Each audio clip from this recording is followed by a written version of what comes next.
Hello po. Gumawa po ako ngayon ng sauce ng palabok. Ito po siya. Yan, malapot na siya. Inaral ko kung paano gumawa ng masarap na sauce ng palabok. Yan.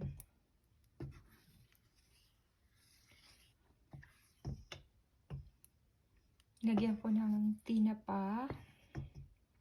May hipon, may minced pork.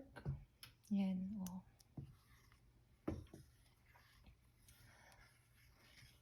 At saka marami pa akong inilagay na ingredients niya. Yan, masarap na siyang ihalo sa sa noodles. Yan po. Diba ang ganda?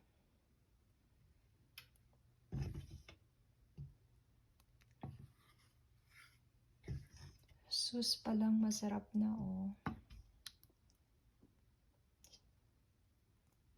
Thank you for watching.